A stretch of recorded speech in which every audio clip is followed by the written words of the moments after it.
Good day everyone, I am Gwyneth Alfres and I'm going to discuss a parasite called Schistosoma hematobium. Schistosoma hematobium is found in Africa and pockets of the Middle East.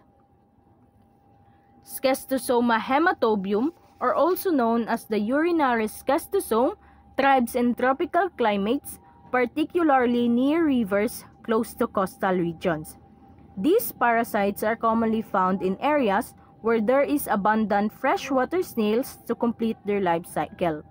Additionally, they tend to prefer habitats within forested zones, especially towards the southern regions.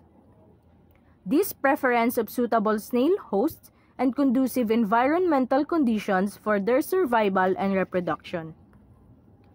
Schistosoma hematobium larvae infiltrate the human body through skin contact with contaminated water. Inside the body, they develop into worms, mainly residing in the blood vessels surrounding the bladder. Here, they lay eggs, leading to inflammation and symptoms such as blood in urine. These eggs are then expelled from the body through urine, continuing the parasite's life cycle in freshwater, completing the transmission cycle. So here is the life cycle of the Schistosoma hematobium.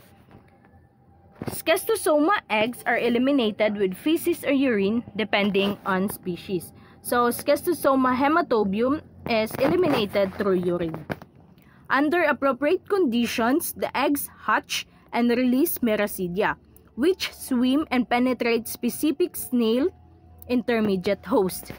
The stages in the snail include 2 generations of sporocysts and the production of cercariae. Upon release from the snail, the infected cercariae swim, penetrate the skin of the human host, and shed their forked tails, becoming schistosomulae. The schistosomulae migrate via venous circulation to lungs, then to the heart, and then develop in the liver, exiting the liver by the portal vein system when mature. Male and female adult worms copulate and reside in the mesenteric venules, the location of which varies by species.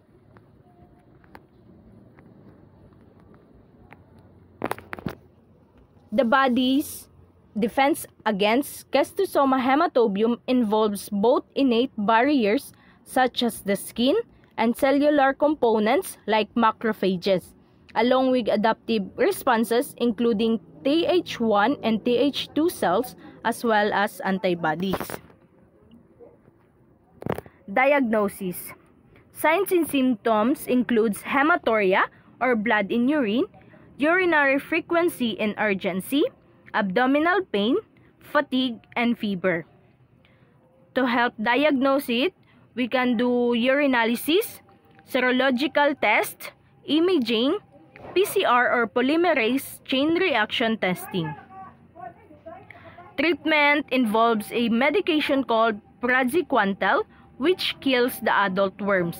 Supportive care may be needed for severe cases of complications. Prevention and control.